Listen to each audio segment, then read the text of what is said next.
On November 5th, 1872, Captain Benjamin Briggs led his ship and crew away from Pier 50 on the East River of New York City.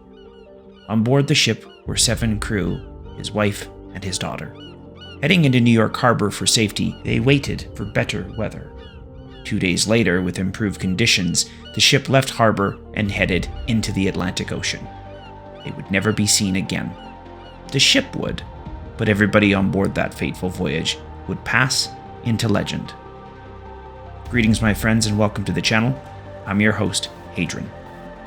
The Mary Celeste has fascinated many generations of mystery watchers and conspiracists. What happened to the crew? From the mundane to the extraordinary, everyone has their theories and ideas as to just what happened. Let's delve into the events, what we know for certain. Then we can begin to speculate on the fate of those poor souls lost to the ages. The brigantine De Gratia, sailing between the Azores and Portugal, found the Mary Celeste sailing unsteady towards their position. It was December the 4th, 1872.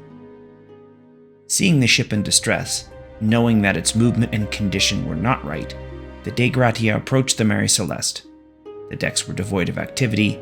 The ship was adrift and derelict. Now at that time, they did not know the name of the ship until they boarded it. Initially, they attempted to signal the crew, but received no response. Then, boarding the ship, the second mate, John Wright, made his way through the vessel, searching for the crew and anything to explain what had happened on board. The ship was in a mismanaged condition. The sails were not set right, some even missing completely. Ropes were set hanging free and the rigging had been damaged. The single lifeboat was missing. The onboard compass covering had been smashed, yet the main hatch was closed. However, the forward and aft hatches were open. Several pieces of equipment had been abandoned on deck. The ship's log was then recovered, with the final entry dated November 25th at 8 in the morning. They had been just north of Santa Maria Island in the Azores, about 740 kilometers away from its present position. The rest of the ship was in good order. Inside Captain Briggs' cabin, his personal effects were scattered about. However, his papers, navigational tools, were all missing, which are items that you would definitely take with you if you planned on abandoning ship. The Mary Celeste was well provisioned, and there was no sign of violence, fire, or anything out of the ordinary, except for the missing crew, of course. If they had left ship, they would have done so in an orderly fashion, and the missing lifeboat seemed to indicate exactly that. There were several feet of water in the cargo bay, which was fairly typical. However, on board deck, there was a makeshift sounding rod which had indicated that the crew had attempted to measure said depth of the cargo hold. One of the ship's pumps had also been disassembled, indicating that it may have had a problem. But why would they leave a perfectly sound ship in the middle of the ocean? To what end? The ship's complement was never found, and this ghost ship, now reclaimed, was sailed east towards Gibraltar for salvage hearings. So just what happened to them? There are many theories, and we're going to take a look at them. The first is the fear of explosion. The yawl, or lifeboat, was missing. Given the state of the rigging, it is possible that the ship was set to tow this yawl as some sort of protection or insurance policy for the crew. The ship may have been in some sort of imminent danger, perhaps from weather or some condition on board. Perhaps the crew feared that the ship may explode or was at risk of sinking. Thus, they boarded the lifeboat and set it to be towed as they waited in safety. Fate being cruel, the lifeboat was torn free of the ship and the crew was set adrift to die in the desert of ocean that surrounded them. Perhaps they cut themselves loose. Given the orderly fashion in which the crew seemed to have departed, this theory has many merits. Several times in the ship's log, there is a mention of small rumblings and explosions below deck. They were, after all, hauling 1,700 barrels of alcohol, so it is possible that the fear of explosion weighed heavily on the mind of the captain and crew. They may have opened the hold intentionally trying to ventilate the ship, fearing a possible explosion. The captain may have elected to wait on the lifeboat to seek safety for his crew. One point made is that the ropes that could have secured the lifeboat had been cut, not untied. This would mean that the crew intentionally cut themselves free of the ship while it was still afloat. An experienced captain would never have done this, knowing the odds of his crew's survival and his own were greatly increased on board even a damaged ship instead of such a small yawl. Heart-wrenching to think of this possibility, but the sea is indeed a cruel mistress, and fear can make men and women make terrible mistakes. Perhaps the rope had already been cut before and it was simply poorly knotted. That knot slipped, and the rest, as they say, is history. The next idea is murder for profit. This idea is sinister and heartless, of course. The Dei Gratia stumbles across the Mary Celeste, boards the ship, murders its crew, and tosses the bodies overboard. They cut the yawl free, and then they take the ship as their prize. They did indeed split the crew between both ships after they discovered the Mary Celeste, and they took it back to Gibraltar for salvage. This does give the indication of a possible profit motive. This is a very modern telling of an age-old classic. In short, the Dei Gratia became pirates. Since nobody was around to witness this crime, the cover-up would have been easy. As long as the crew of the Dei Gratia kept silent, they would all see a tidy profit. Something about this theory, however, just doesn't hold water. For one, the ship was intact for the most part and all of its valuables were still on board. Pirates generally take the loot and the cargo when pirating. Yes, it's true that the ship itself was very valuable, but I just don't see this as a likely possibility.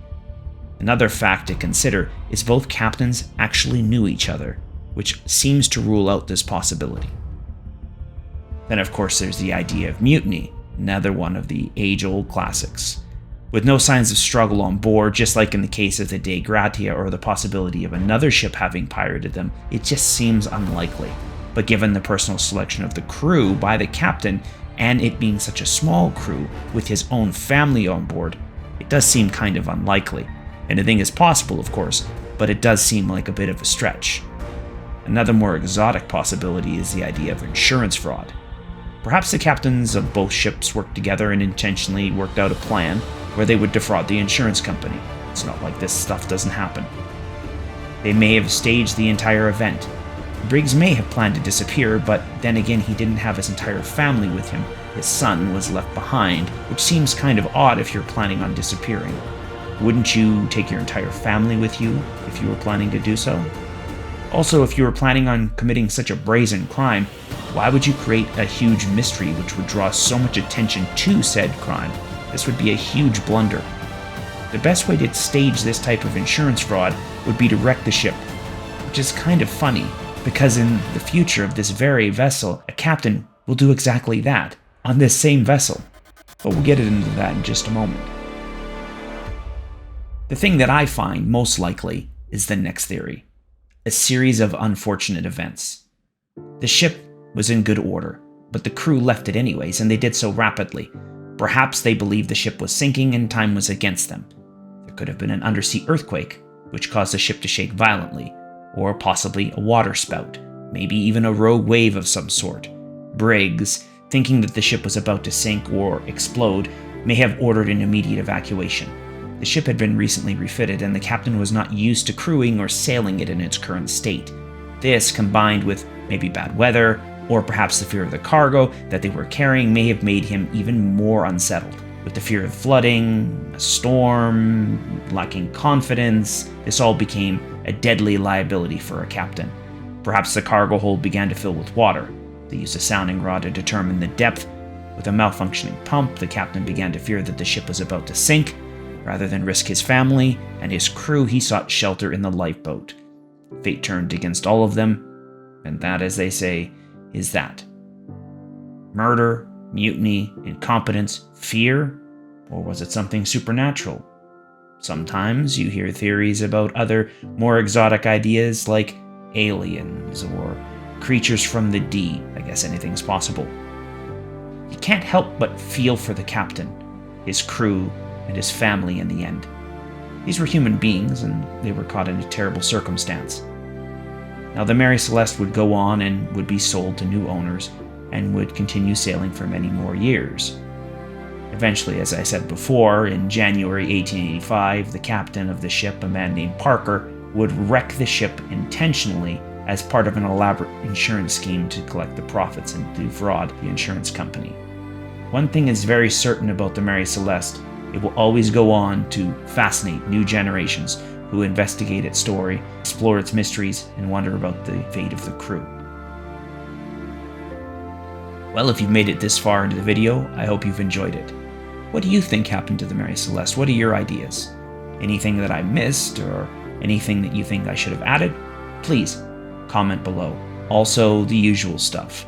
Like, comment, subscribe, the notification button. All that will help grow the channel. It'll help increase the content, the quality of the content going forward. And it will also keep you in the loop in any future videos that I add. Thanks for watching, and I'll see you in the next one. Be safe and be kind.